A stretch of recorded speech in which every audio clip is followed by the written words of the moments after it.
Tora, you were out for how many hours? 53 hours. Without food or water.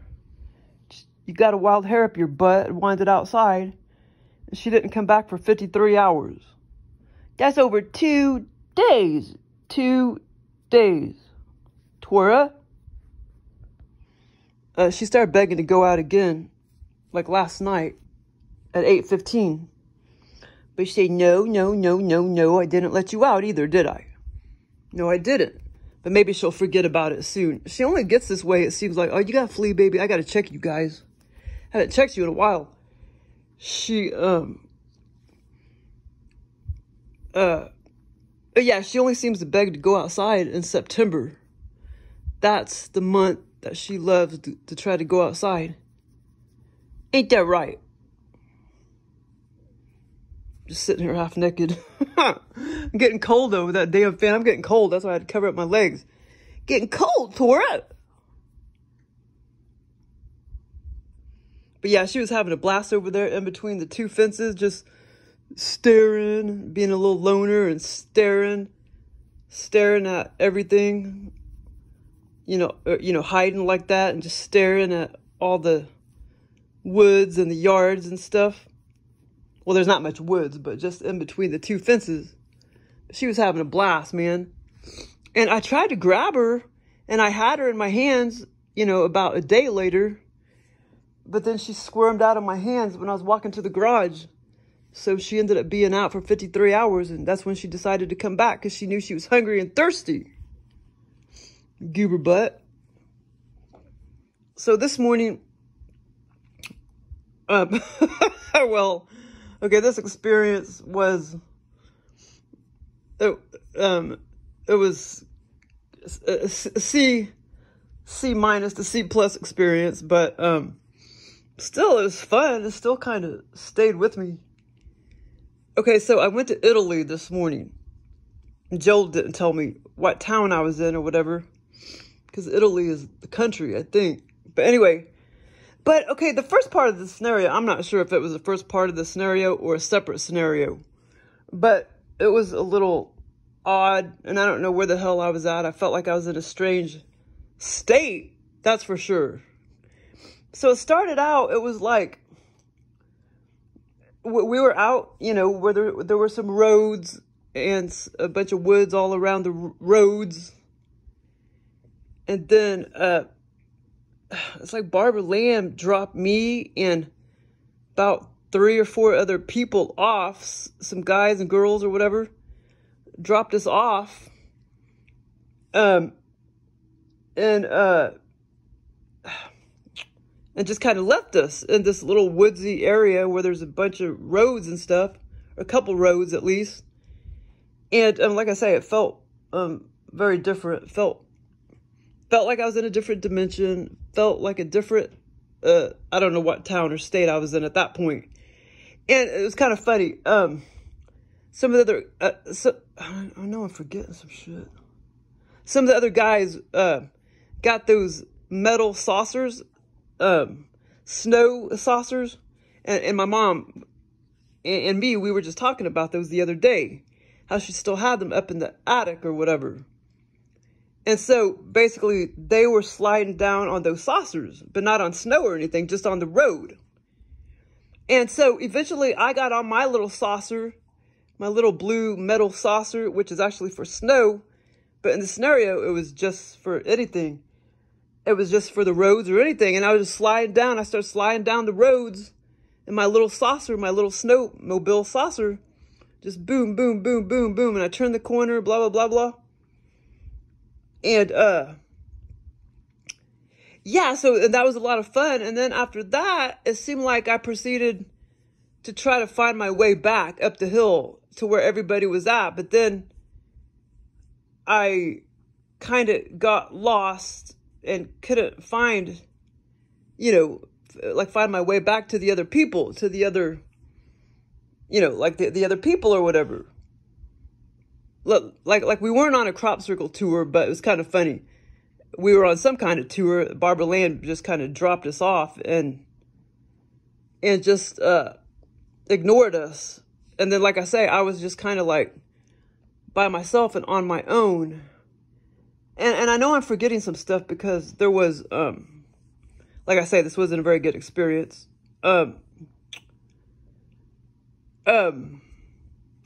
Because when I started walking back up the hill, trying to find, all the other people, the guys and the girls or whatever, because, I know there was like some kind of little, like little barbecue going on. There's some kind of little barbecue going on. And that's the part I'm kind of forgetting. But I know there was like some little barbecue over out in the woodsy area. And a bunch of other people were standing around. And then it started to remind me of, like in my head, I was like, wow, this reminds me of Silver Dollar City. And then, but I'm forgetting a lot about that, about the barbecue and stuff. Okay, but then after that, I end up in Italy. I'm like straight up in Italy. And like I say, that part of the scenario, I don't know if that was part of the scenario or separate from the Italy. But anyway, I think it was part of it. So after I did all the sliding down on the little metal dish, the disc, and I don't, today they wouldn't make them like that. They don't make them metal anymore. They would make them plastic. But yeah, my mom, I wasn't sure if she still had them. But they were blue, and I'm sure most of the paint already shed off of them. But they were little saucers, and we would go down the little hill on snow. But the scenario was such a blast because it was a big-ass hill that I went down, a big-ass hill road, you know, that I went down, and it was fun. And that's not the first time Joel's given me experiences like that.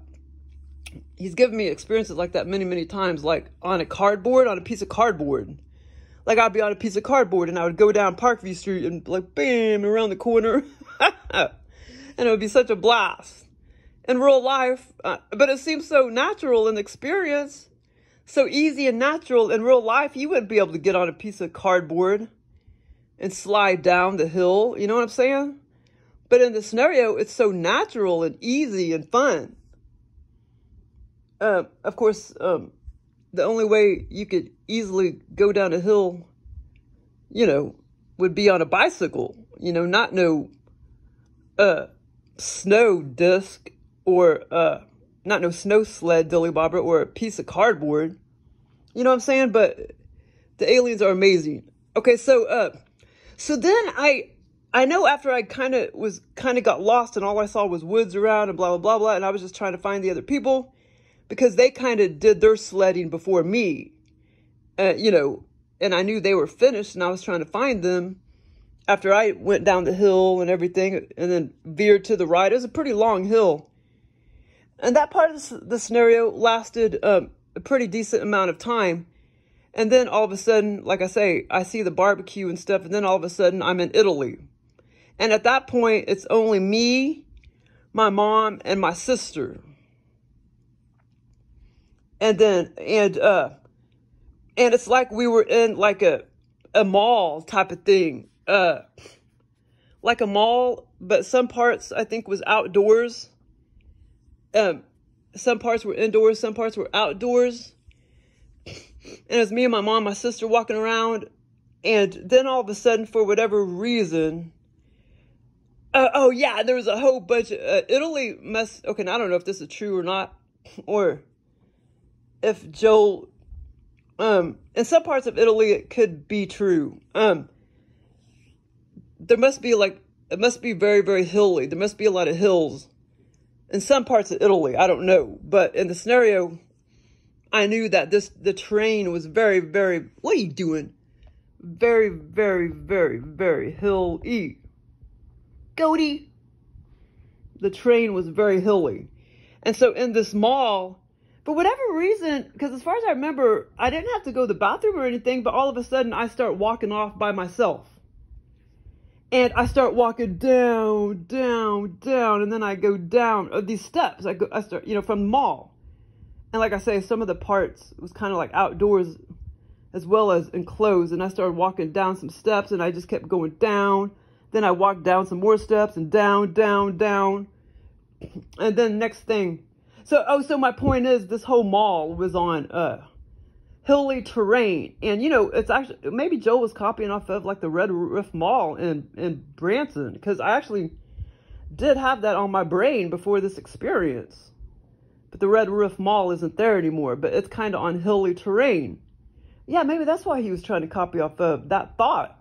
But anyway, so then all of a sudden I walked into it was a big bathroom, pretty big and long, and I saw all the stalls. They always put me in bathrooms. But at least in this experience, it wasn't necessarily nasty or dirty or anything. But there was a bunch of stalls, and I was like, oh, okay, so this is the bathroom.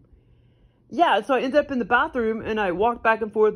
There's a bunch of stalls, like at least, I don't know, 15 to 18 on each side or whatever.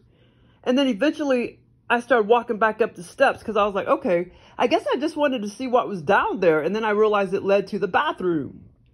So then I started going back up the steps, and I had like my purse over my shoulder, on my right shoulder, and on my left. In my left hand, I had 3 honey buns. 2 of the honey buns were kind of bigger, and then like there was the third one was kind of smaller, and because I knew I was getting hungry, and I knew I couldn't really eat anywhere, and I knew I needed to meet up, you know, with my mom and my sister to see if they wanted to go eat or whatever, but I knew I couldn't really eat anything because of all my food allergies and stuff. And then I decided, I reached down as I was walking back up the stairs, and then I ended back up on flatter surface. I went ahead and got a honey bun, you know, out of my left hand. I got one of the bigger honey buns, and I stood there and ate the whole thing. And then after I ate it, I remember thinking, oh shit, like, wasn't that wheat? Wasn't that all wheat? And so I was like, shit, I just ate this whole honey bun, and I realized it was all wheat. And so I knew that maybe I would begin to react. Well, in real life, I would react instantly. You react instantly. Once you get the active form of celiac disease or whatever, you know, you will react instantly. Unless you get just a teeny millionth of a milligram in your system. Or like, I mean, if you breathe it in, like I did the cornstarch, then it may take 12 hours to react. Because I breathed in a little bit of cornstarch one time, and it took me 12 hours to react. But if you're eating it, you're going to react instantly if you have the active form of celiac, no matter if you got teeny tiny piece in your system. Just any amount you're going to react. Even a billionth of a zillionth of a whatever microgram, you're going to react. And yeah, another thing they don't tell you, if you sit there and eat a whole piece of fucking bread, or if you eat probably even just an eighth of a piece of bread, I mean, that's going to kill you. Because it's going to make your fucking intestines explode. And that's happened before on the celiac forums. They were saying this one guy, his intestines exploded. And then I started to think later on, oh, like I know why they exploded, because he sat there and ate, he was probably suicidal. He sat there and ate a whole piece of fucking cake. When people get gluten, they're just getting a teeny tiny bit in their system. They're not sitting there eating a whole fucking piece of bread or a whole piece of fucking cake. But that's shit that you learn on your own. Nobody's ever going to tell you that. So yeah, if I sat there and ate a whole honey bun, it would kill most celiac people. Well, it would kill me too. But like I say, you're only gonna learn that from common sense. And like I say, and at the time when I read that comment, it didn't dawn on me to like I say, it didn't dawn on me till later, like, hey, wait a minute. That stupid ass eat like a whole piece of bread or something? You know what I'm saying? It didn't dawn on me to ask that question or whatever. But anyway, but yeah, that makes so much sense. But, so yeah, so then after I ate the whole honey bun, I was just kind of like, okay, many minutes passed and I wasn't reacting. And I'm like, I know I've done this before. In the scenario, I knew millions of times when I was, under dream state, I knew I ate. I told myself, well, I'm probably not going to react because I know I've eaten many, many times before, wheat and shit under my scenarios, and I haven't reacted, So it's kind of like, I knew I still should react, but since I knew I was in a dream state, I'm not going to react. So anyway, so then eventually, I meet up with like my mom and my sister, and we're debating like what restaurant we're going to go to, or what restaurant they want to go to, blah, blah, blah, blah. Okay, there's another part of the scenario. And this part of the scenario, it lasted a long time, being in Italy and stuff. And I'm sure I'm forgetting a little bit, because like I say, this was a very good experience, as far as clarity and stuff. But, that other experience was much better. I haven't talked about it yet. To the paid clinical research facility. But anyway, so there was this like this famous person in the scenario, and so there was this long part of the scenario, where I was kind of having some romance with that person. And I remember all of that clearly and everything. Just the only some of the stuff I'm forgetting is, walking around the mall and stuff like that. Cause we did a lot of that, and I know I'm forgetting a little bit of that, but the romance part, I remember all of that very, very clearly. And it's like, it was just right in the middle of the mall that we were having romance. Yeah, it's kind of funny. But I got to edit that part out. Okay, so, but I remember it clearly and everything. Okay, so that was the end of the Italy experience. And, but it was fun. Okay, so I was going to talk about yesterday. Okay, so we got this new guard at work. He's a fairly new guard, and the other guy just moved to North Carolina because he got a government job. So, he didn't want to be a guard anymore, or at least not, with the Homeland Security Division. So now we're having, floats until we get like a permanent guard. So there's this Mexican guy came yesterday, for the first time at my office. And, Gonzalez or something like that. That was the first time I've ever seen him. And he said he was a fairly new guard. And I sat in the back. I always sit in the back at work, and there's very little people there at work. So it was just the other employee that was at work, and he sits at the front with the guard. So I didn't really go up there much and talk to them until the end of the day. For whatever reason, I went up there. And the guard said that he used to be a cop. He was a cop for 17 years in North Dakota. And I was like, yeah, a lot of you guys were cops, because Mark used to be a cop too. And he was with us for about 7 years, and he moved to Florida. He was sick of that job too. That job is so boring. It just, they go crazy. But it pays really, really, really good. Like, it starts out at like $72,000. Most security guards make like $13 an hour. Well, not these type of security guards. They make way more than a cop. And so anyway, now Mark, his wife makes pretty good money, so he didn't care to quit and move to Florida and get a $35,000 a year paying job, because his wife made pretty good money. So he quit, mainly because he always wanted to move to Florida. And for some reason I think they did have guards there, but, well, for whatever reason, I can't remember, but he didn't want to do that job anymore or something. or maybe he just didn't want it was a new division, a different division, and maybe as far as seniority, maybe yeah, I think that's what the deal is. As far as seniority, he just didn't want to start all over again or whatever, you know, because it's like a different division of the security guard, Homeland Division or whatever. But anyway, so he was also a cop for many, many years in the Kansas City area. And then, so Gonzalez, this new guard, he said, oh yeah, when he said that he used to be a cop, he said, what gets me are the paranormal stuff. And I'm like, what?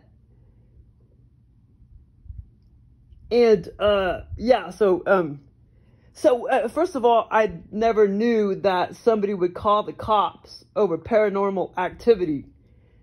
Cause, you know, I've had a lot of paranormal activity and I never called the cops because I knew they couldn't do anything about it. It's not something they can do anything about, you know what I'm saying? But I guess other people, they get so scared or whatever, they just don't know what to do, you know, other than to call the cops. So, now I don't know how many, calls he has been on, but this was, you know, at least one call. He's been on more than one, apparently. Because he was just kind of like, what gets me, he's like, what gets me are the paranormal calls. Because when he said he was a cop, I was like, didn't you see some gross stuff, you know? Suicides, shit like that.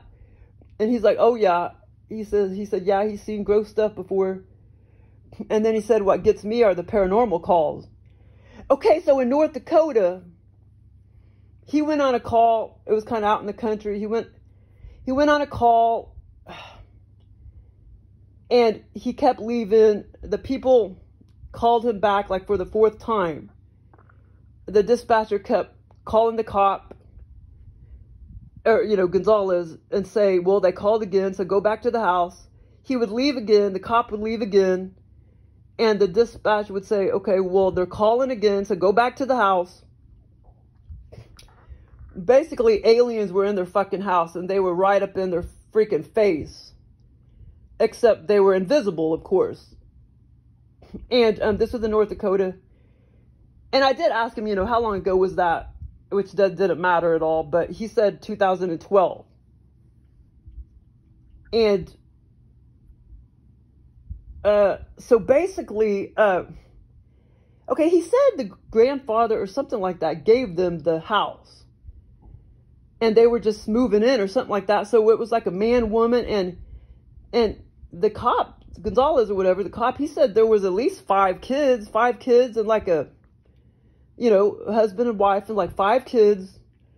But basically, it sounded like for the first 3 or 4 times he kept driving back to the house, it's like the people just didn't know how to verbalize what was going on. But they were just so scared, you know, that they called the cops. And, okay, so then the cop is like, okay, next time I go out there, next time I drive back there, you know, I'm going to arrest somebody. And I was kind of like, I knew that was probably coming because, you know, to just keep calling the cops, you know, and nothing's really going on.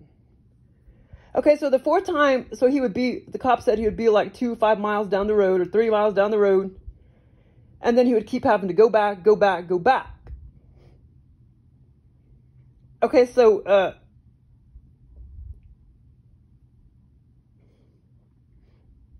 yeah, so, well, I just feel bad for the people. Well, because nobody knows that they're aliens, you know? Like, well, they think they're fucking ghosts and spirits, and they're not, you know? But, so after that 4th incident where he goes back to the house, Okay, this is when Gonzalez said, okay, so the fourth time he drives back to the house, and he said all the drawers were flung open. He said there was flour, like food and stuff thrown everywhere. There was flour thrown everywhere on the floor. And then he said the dishes were stacked really, really high. Some dishes were stacked really, really, really high. And I was gonna ask him, like, how high were the dishes stacked? But anyway, he said that there was all these dishes stacked really, really, really high, and it was totally impossible to stack them like that. And Gonzalez knew it was totally impossible and everything to stack them like that, the way they were stacked. And okay, so basically, these people knew that there was, ghosts in the house, and I guess they were kind of probably just thudding around at first, and then all of a sudden they do the big thing where they stack all the dishes and fling all the drawers out and blah, blah, blah, blah. And when he said they stacked, when the ghosts stacked the dishes like that, I started thinking about the movie Dark Skies, but I forgot to tell Gonzalez about that movie Dark Skies. But anyway, basically, I told Gonzalez, I was like, yeah, that's not ghosts or spirits, that's aliens. That's the alien phenomenon. And Gonzalez said, well, I just thought they were ghosts too, just like the family. I just figured they were ghosts. But he did say, after that happened, after all the stacking of the dishes and after they really got in their face and threw shit around and stuff like that, he said that they got into the car and left. I don't know if they ever came back, but they all got into the car and they left after that fourth time the cop went back to the house.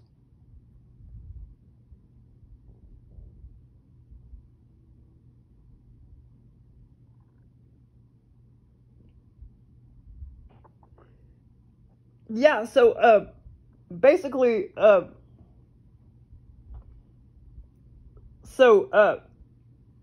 okay, wait, hold on.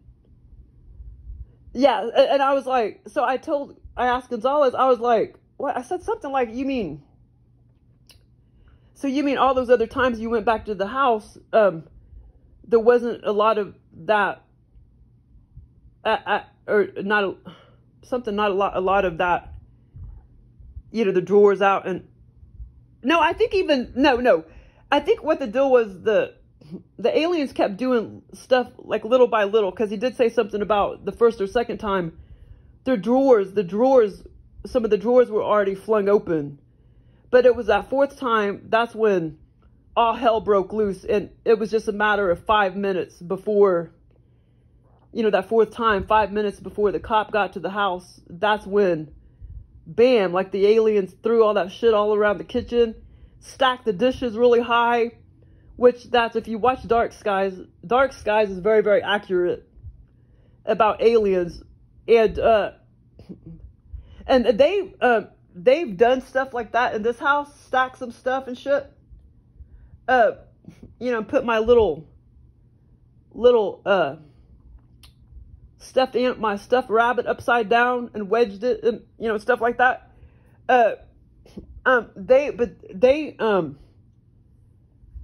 My factions that are hanging out with me are a little nicer. It sounds like that faction were kind of meaner to do shit like that, and I don't know why they do stuff like that. I don't know if some of them maybe got previously abducted, and then after that there's entities that just kind of linger around, because okay, so anyway, I told immediately I knew it was alien activity. But so I told Gonzalez when he told me about the dishes and everything was flung open, I said, yeah, I was like, that's alien activity. That's an alien phenomenon. That's not ghosts and spirits. And he didn't try to argue with me or anything. He just, kind of believed what I said or whatever.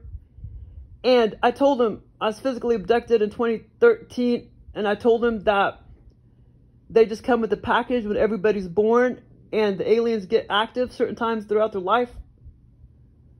Blah, blah, blah, blah. They're not just in your face every day. But I told them they can be all up in your face like that. And then I told him to check out Carla Turner's video. And I found it for him on YouTube. And he was telling me about an experience where he was, you know, out of body. Where he was like, he told me how he was like out of body. He walked through the walls, but he was seeing himself right there in the bed or something like that. And I was like, oh yeah, they do that too. I told him that's also alien phenomenon. And so I knew exactly what he was talking about, because the aliens have done that to me back in, well, you know, back in 2004 and, you know, 1992 or whatever. They were doing that to me a lot. So I told him that was the alien phenomenon too. I said, they're not ghosts and spirits, they're aliens. And I said, you know, the government, they probably want you to think that they're ghosts and spirits. They probably want to keep preaching that propaganda, but it's actually aliens. They don't really want everybody to know that it's actually aliens. And so anyway, so he's going to check out the video and everything, and he just seemed like he was real eager to learn, you know. But yeah, so I told him it was alien activity and blah, blah, blah, blah. But what was I going to say about the, but yeah, he said they got into the car and left, and that, like I said, I don't know if they went back or not. But, so, oh yeah, so I did tell him after, he told me about all the dishes stacked and stuff. And then when I told him they could be all up in your face like that sometimes, I told him that, I had been physically abducted in 2013. And then in January of 2014, and then it was not long after that where I told him there was a being right there in my kitchen, and they totally bitch slapped my lamp. I mean, just bam, slapped it over my lamp. That lamp right there, it's still bent because they slapped it over so bad, and they wedged it kind of impossibly up under the cabinet. I mean, that shit scares, that's going to scare most people. And it did kind of scare me and shit, because I was just kind of like, are they trying to tell me something? Like they're going to abduct me again or something? Which I already been abducted, you know, like twice, like physically. Before that, before they cut the little napkin off and, you know, laid it down on, whoops, they sliced the napkin off and laid it down. The little picture of the gray aliens that I drew. They cut it, laser knifed it, and sat it down on the floor. So I think after you get physically abducted, sometimes there's entities that just kind of linger around. Like maybe that whole family was abducted. I don't know. And then there was just entities that just kind of lingered around after that and started bitch slapping everything and stacking stuff. You know what I'm saying? I mean, because I could see it the opposite. I could see where, okay, the Greys, and maybe there's a couple of reptilians with them, and they decide to say, that they decide to try to tell you, hey, we're going to physically abduct you soon. So in order for us to tell you that, we're going to bitch slap this lamp over to show you and tell you that we're in your house and blah, blah, blah, blah. I could see them doing that, but this happened after they physically abducted me. And they did telepathically tell me they were going to physically abduct me, so to speak, for the 2013 abduction. In 2014, it was a different faction, and they did not tell me. But this bitch slapping of the lamp and shit like that, that was after the 2 physical abductions. So I don't know what the hell they were trying to tell me. But, yes, most of the ones hanging around me are kind of a nicer faction, but I think some of them probably are kind of not so nice, and maybe they, you know, because to do that, to, you know, to really bitch slap, I mean, to throw everything everywhere, to really do a lot of activity like that, I don't know, I just think that that's probably not a very nice faction of aliens that they're dealing with. You know what I'm saying? But yeah, so that was, yeah, so I'll ask him again, to tell me some more paranormal, but that just blew my mind because I never thought anybody would ever call the cops because of paranormal activity. I mean, the people knew that they were not physical beings fucking with them. I mean, the only thing they could tell was that they were ghosts. They knew they were invisible, blah, blah, blah, blah. You know, but what are the cops going to do? The cops can't do shit, you know? You can't arrest the alien, invisible alien, or invisible ghost, but, so that blew my mind. Never in my life have I ever heard of anybody calling the cops because of paranormal activity. But I could see that. I could see where people would do that, though. Especially if they're all up in your face like that. Yeah, so I told that Gonzalez guy, I said, they come with a package when you're born. You know, certain entities, Greys, reptilians, and other entities, blah, blah, blah, blah. They come with a package when you're born. They are part of everybody. You know, you will have activity here and there throughout your life. I told him, I don't believe that everybody is physically abducted. I did tell him that. But anyway, so I told him to check out that Carla Turner video. And, but yeah, you know, so that's what he was, you know, dealing with, you know, when they were taking him out of body like that, shit like that. You know, they tamper with you for whatever reason, but they don't necessarily physically abduct everybody. So yeah, so that was kind of cool. So I'll talk to him again if next time he shows up, because I could tell he's been on more than one paranormal call, because he didn't say what gets me is the paranormal call I just went on. He said paranormal calls, so he's been to more than one. So I'll ask him to tell me another one. But yeah, so anyway, so I told him basically it wasn't until 2013 that I knew they were aliens, and that I knew they were in my house. And for 4 months, I was believing that, for about 4 months, I told him at first, you know, I did believe like, you know, that, like, why would they want to abduct me, blah, blah, blah, blah, that maybe, that maybe I'm special, blah, blah, blah, blah. And then that's when I realized 4 months later that, wait a minute, they were always there. You know, because I remember all these experiences from, you know, 0 years old, 1 year old, 2 years old. And I told them that. I said they are always there. They come with a package when you are born. No matter if you figure it out when you're 80 years old or 70 years old or whatever. Or 60 years old. They're always there. And I told them that. But, yeah, okay, well, I gotta go. Okay, well, thanks for listening.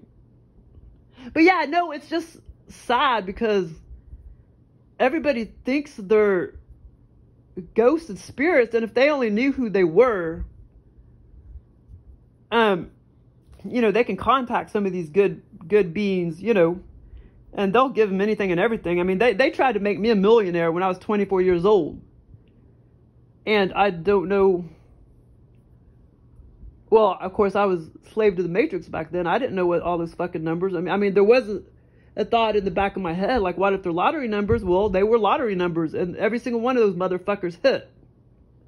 So I could be a millionaire today because of the aliens. I don't know what faction gave me the numbers, but they gave them to me at 11:05 a.m. in the morning, 2 months after I graduated from college, when I was 24 years old. And I didn't tell about that story yet, but then it makes me wonder if Joel gave me those numbers, because if he's my grandfather and all of his kids were kind of wealthy, you know, John, Tim, Patty, well, Patty, she was a housewife, but Patty, you know, Roro, he made pretty good money and everything. Well, my mom, see, we were kind of poor and shit, and I bet you Joel was kind of like, well, fuck that. I don't want them to be poor. I want them to be, you know, rich too. Like Tim, Patty, and John, Uncle John. So So maybe he's the one that gave me the lottery numbers. But there was a thought in the back of my head that maybe they're lottery numbers. I mean, I repeated every single one of them back to me. I had them all clearly memorized right before I opened my eyes. He gave them to me on a Saturday morning, and those numbers hit on Saturday night. And that was back in 1996, 2 months after I graduated from college. And like I say, there was a slight thought in the back of my head that maybe they were lottery numbers, but how the fuck did I know that for sure? I didn't know that for sure. You know, because they didn't tell me. I mean, they don't communicate to you, you know, every single word, you know. But anyway, I should have went and played them, but I didn't.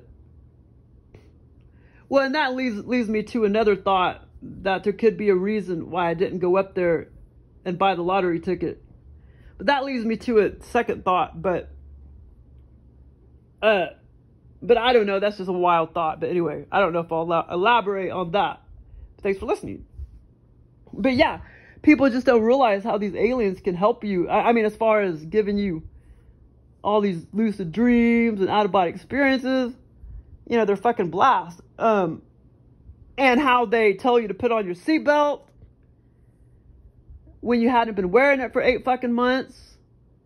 I mean, people don't realize that the aliens, the good ones, they're helping them throughout their lives in certain ways here and there, but they don't realize that.